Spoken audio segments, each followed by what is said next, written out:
اب ہم صحیح بخاری کا ذکر شروع کرتے ہیں۔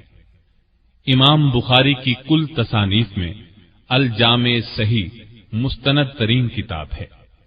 آج دنیا میں صحیح بخاری کے نام سے کون واقف نہیں؟ اس کتاب کو عالمگیر شہرت حاصل ہوئی۔ دنیا کے ان تمام حصوں میں جہاں جہاں اسلام پہنچا، یہ کتاب بھی پہنچی۔ امام بخاری کو جن وجوہات کی بنا پر مسلمانوں نے امام المحدثین اور امیر المؤمنین فی الحدیث کا لقب دیا، ان میں سے ایک یہ مبارک کتاب بھی ہے۔ یہ رتبہ، یہ فضیلت اور یہ شرف نہ کسی محدث کی کسی تصنیف کو حاصل ہوا، نہ کسی فقیہ اور امام کی تالیف کو۔ آج دنیا بھر میں اللہ کی آخری کتاب کے بعد صحیح بخاری کا نام لیا جاتا ہے، کوئی دوسرا نام نہیں لیا جاتا۔ امام بخاری کی صحیح بخاری کا مکمل نام الجامع الصحیح المسند المختصر من امور رسول اللہ صلی اللہ علیہ وسلم وسننہ وایامہ ہے۔ امام بخاری کے دور ہی سے اسے امت مسلمہ میں تلقی بالقبول حاصل ہے۔ جیسا کہ اصول حدیث کی مشہور کتابوں مقدمہ ابن الصلاح اور اختصار علوم الحدیث وغیرہ میں لکھا ہے، حافظ ابن کثیر نے شیخ الاسلام ابن تیمیہ سے نقل کیا ہے کہ جس حدیث کو تلقی بالقبول حاصل ہو وہ قطعی الثبوت ہوتی ہے۔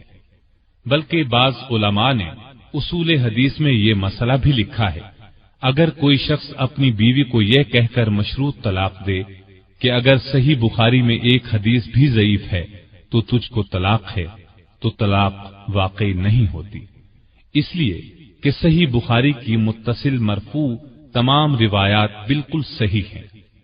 محدثین کرام کے نزدیک سب سے اعلیٰ درجے کی صحیح حدیث وہ ہوتی ہے جس پر بخاری و مسلم اپنی کتابوں میں روایت کرنے پر متفق ہوں۔ پھر دوسرے نمبر پر صحیح بخاری، تیسرے نمبر پر مسلم، چوتھے نمبر پر بخاری و مسلم کی شرط پر ہو، پانچویں نمبر پر بخاری کی شرط پر ہو، چھٹے نمبر پر جو مسلم کی شرط پر ہو، اور ساتویں درجے پر وہ روایت صحیح ہوتی ہے جو دوسرے محدثین کی شرط پر صحیح ہو۔ شاہ ولی اللہ دہلوی اپنی مشہور کتاب حجت اللہ البالغہ میں فرماتے ہیں کہ صحیح بخاری اور صحیح مسلم کے بارے میں تمام محدثین متفق ہیں کہ ان میں تمام کی تمام متصل اور مرفوع احادیث یقیناً صحیح ہیں۔ یہ دونوں کتابیں اپنے مصنفین تک بامتواتر پہنچی ہیں۔ جو ان کی عزت و تعظیم نہ کرے وہ شخص مسلمانوں کے راستے کے خلاف چلنے والا اور بدعتی ہے۔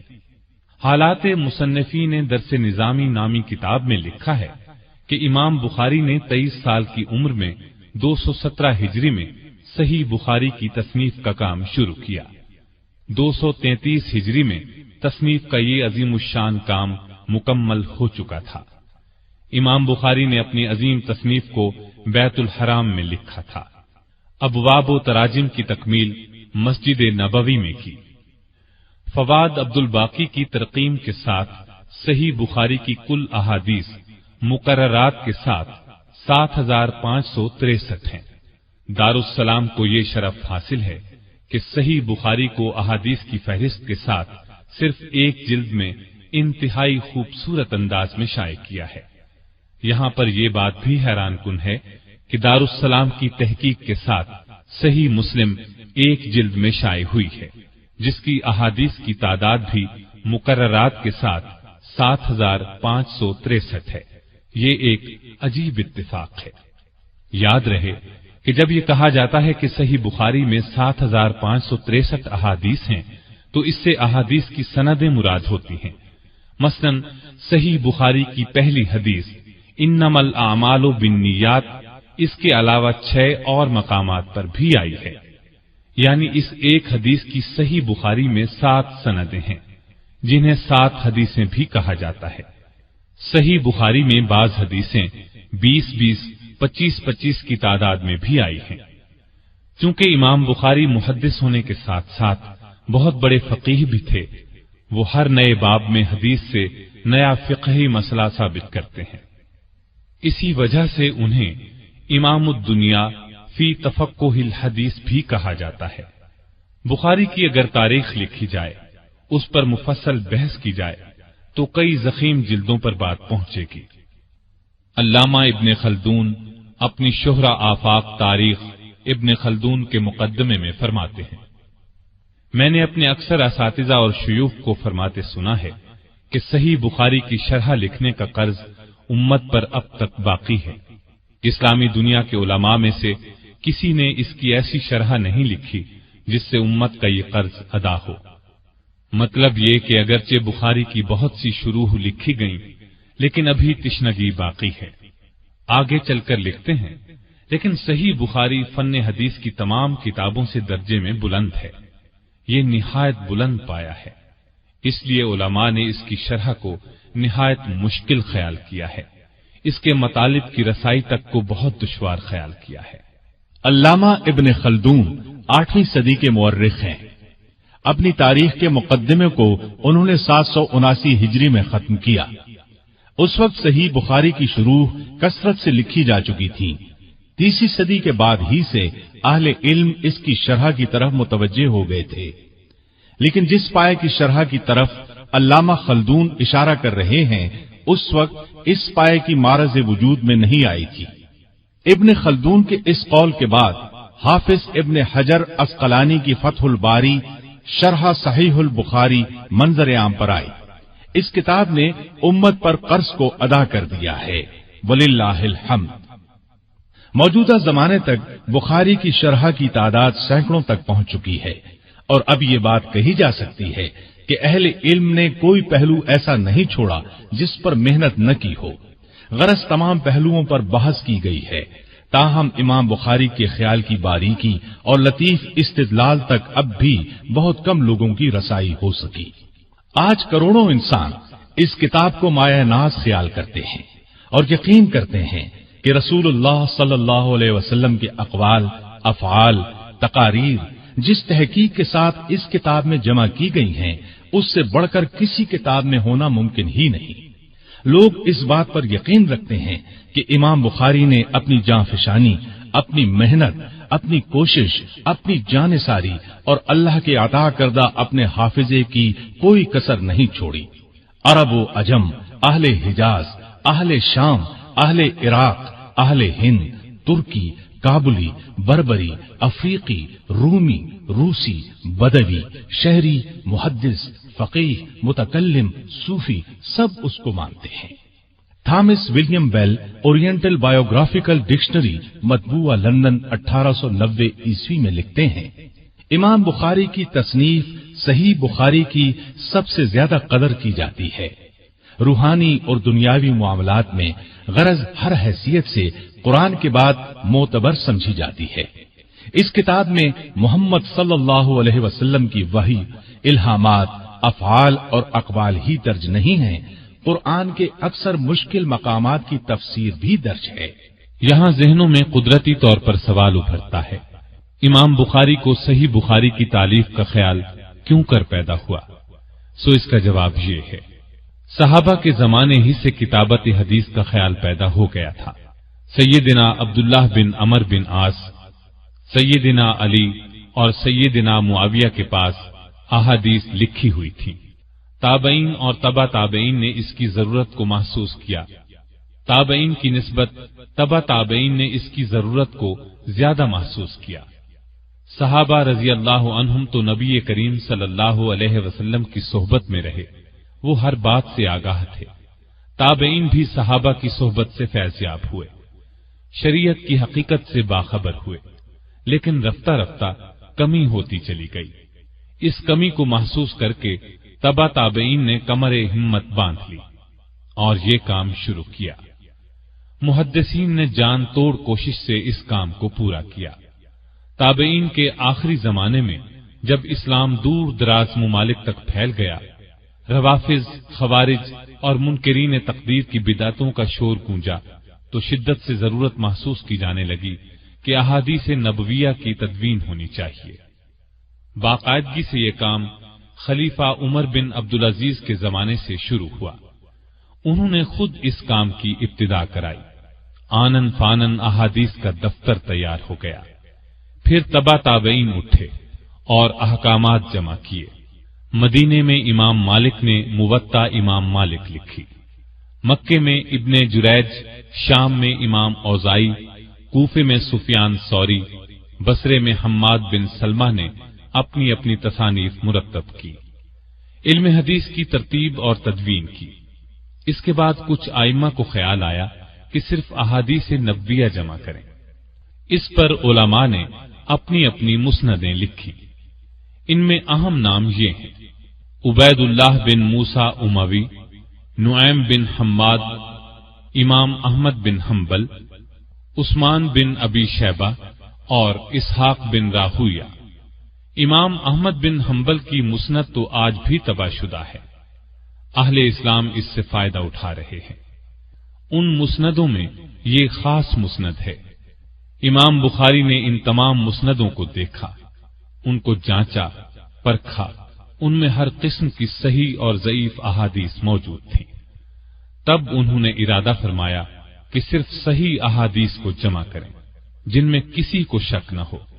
امام اسحاق بن راہویہ نے اس بات کی فرمائش بھی آپ سے کی تھی، چنانچہ آپ نے اس وقت جامع صحیح کی تدوین شروع کر دی۔ ایک تیسری وجہ یہ ہوئی کہ امام بخاری نے خواب میں خود کو رسول اللہ صلی اللہ علیہ وسلم کی خدمت میں دیکھا۔ ان کے ہاتھ میں پنکھا تھا جس سے آپ رسول اللہ پر سے مکھیوں کو ہٹا رہے تھے۔ بیدار ہوئے، علماء سے اس خواب کی تعبیر پوچھی۔ انہوں نے تعبیر یہ بتائی کہ نبی صلی اللہ علیہ وسلم کی طرف جن جھوٹی احادیث کو منسوب کیا جاتا ہے آپ ان کو الگ کریں گے۔ اس خواب نے آپ کے ارادے کو اور پختگی عطا کر دی اور آپ جامع صحیح کی تالیف میں ہمتاً مصروف ہو گئے۔ امام بخاری نے صحیح بخاری کو کب اور کتنی مدت میں مکمل کیا، اس کا جواب خود امام بخاری نے دیا ہے۔ آپ کے شاگرد وراق نے امام بخاری کا قول نقل کیا ہے: میں نے جامع صحیح کو 16 برسوں میں لکھا۔ نیز آپ فرماتے ہیں میں نے اپنی جامع میں کوئی حدیث اس وقت تک شامل نہیں کی جب تک غسل کر کے 2 رکعت نماز نہ ادا کر لی۔ مسجد بیت الحرام میں بیٹھ کر تالیف کیا، ہر 2 رکعت کے بعد استخارہ کرتا تھا۔ جب ہر طرح حدیث کی صحت کا یقین ہو جاتا تھا تب جامع صحیح میں داخل کرتا تھا۔ میں نے اس کتاب کو اپنی نجات کے لیے حجت بنایا ہے اور 6 لاکھ احادیث میں سے صحیح احادیث چن کر لکھی ہیں۔ علامہ ابن عدی فرماتے ہیں امام بخاری نے الجامع الصحیح کے تراجم، ابواب، حجرہ رسول اور منبر کے درمیان بیٹھ کر لکھے۔ ہر ترجمۃ الباب کو 2 رکعت نماز پڑھ کر صاف کرتے۔ وراق اپنا ایک واقعہ بیان کرتے ہیں کہ میں امام بخاری کے ساتھ تھا، میں نے آپ کو کتاب التفسیر لکھتے دیکھا۔ آپ رات میں 15-20 بار اٹھتے، چکماک سے آگ روشن کرتے، چراغ جلاتے اور احادیث پر نشان لگا کر سو رہتے۔ اس سے صاف ظاہر ہوتا ہے کہ امام بخاری سفر و حضر میں ہر جگہ اسی کی دھن میں رہتے تھے۔ امام ابو جعفر عقیلی فرماتے ہیں کہ امام بخاری نے بخاری کو تالیف کر کے اس وقت کے شیوخ کے سامنے پیش کیا۔ اس وقت ان شیوخ کا فضل و کمال مسلمانوں میں تسلیم شدہ تھا۔ ان میں امام احمد بن حنبل، علی بن مدینی، یحییٰ بن معین بڑے پائے کے لوگ تھے۔ ان سب نے صحیح بخاری کو نہایت پسندیدگی اور قدر کی نگاہ سے دیکھا اور سب نے اس کی صحت کی شہادت دی۔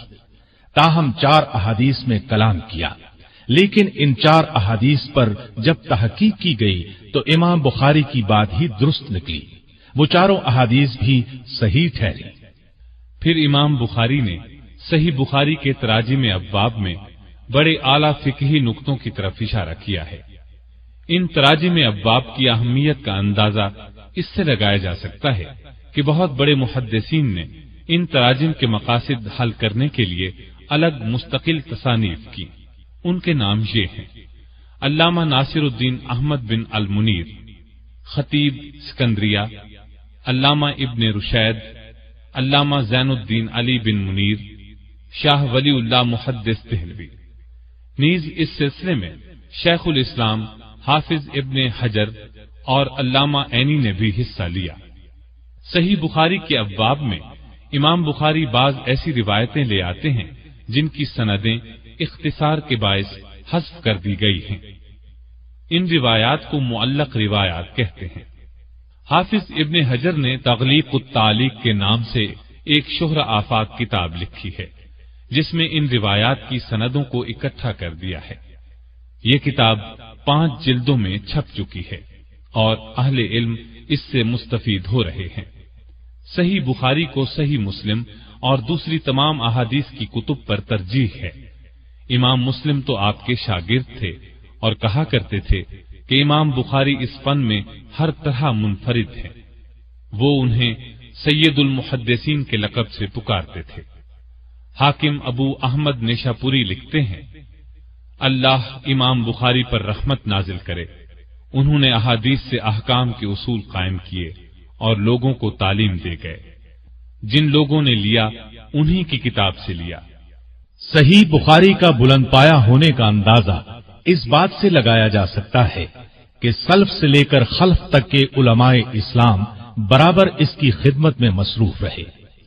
کسی نے اس کی شرح لکھی، کسی نے ابواب فقیہ اور تراجم ابواب کی باریکیوں کی چھان بین کی، کسی نے اس کی تجرید کی، کسی نے مشکل الفاظ کی لغت لکھی، کسی نے نحوی مسائل کے شواہد جمع کیے۔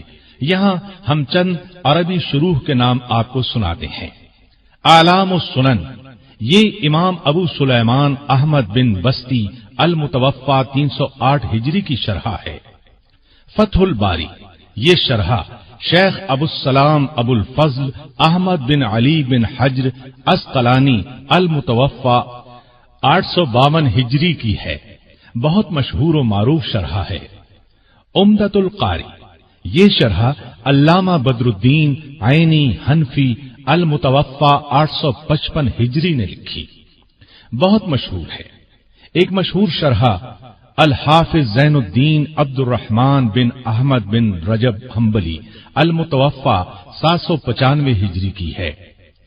شرح صحیح البخاری للنووی، یہ علامہ نووی الشافعی المتوفا 676 ہجری کی ہے۔ شرح صحیح البخاری حافظ عماد الدین اسماعیل ابن عمر بن کثیر الدمشقی المتوفا 774 ہجری کی ہے۔ ہم نے ان چند شروح کے نام آپ کو سنائے ہیں، ورنہ 100 سے زائد شرحیں لکھی گئیں۔ یہ صرف عربی زبان میں ہیں، اردو اور فارسی میں تراجم ان کے علاوہ ہیں۔ ان میں چند یہ ہیں: تیسیر القاری علامہ نور الحق دہلوی متوفا 1073 ہجری۔ صحیح بخاری مترجم مرزا حیرت دہلوی۔ تیسیر الباری مولانا وحید الزمان۔ شرح ثلاثیات البخاری علامہ علی بن محمد سلطان القاری متوفا 1014 ہجری وغیرہ۔ ان تراجم کی تعداد بھی 40 سے زیادہ ہے۔ صحیح بخاری کو اہل اسلام نے اصح الکتب بعد کتاب اللہ کا خطاب دیا ہے، اور یہ خطاب بہت جانچ پڑتال کرنے کے بعد دیا ہے۔ علامہ فربری کا بیان ہے کہ امام بخاری کی زندگی میں بھی ان سے 90,000 آدمیوں نے صحیح بخاری سنی۔ آپ کے درس میں ہزارہا آدمی شریک ہوتے تھے۔ صحیح بخاری پر مستخرجات بھی لکھے گئے ہیں، جن میں سے حافظ ابو بکر الاسماعیلی کی المستخرج ایک عظیم کتاب ہے، مگر یہ کتاب ابھی تک شائع نہیں ہوئی۔ مستخرج اس کتاب کو کہتے ہیں جس کا مصنف پہلے کی کسی کتاب کو منتخب کر کے اس کی تمام احادیث کو حتی الامکان اپنی سند کے ساتھ اس سابق کتاب کے استاد یا استاذ الاستاذ سے روایت کرتا ہے۔ ان مستخرجات کے بہت سے فائدے ہیں جنہیں علم حدیث کے طالب بخوبی جانتے ہیں۔ صحیح بخاری کے مختصرات بھی لکھے گئے ہیں، جن میں زبیدی کی تجرید بخاری بہت مشہور ہے۔ اسے بھی دارالسلام نے اردو زبان میں بہترین آب و تاب کے ساتھ 2 جلدوں میں شائع کیا ہے۔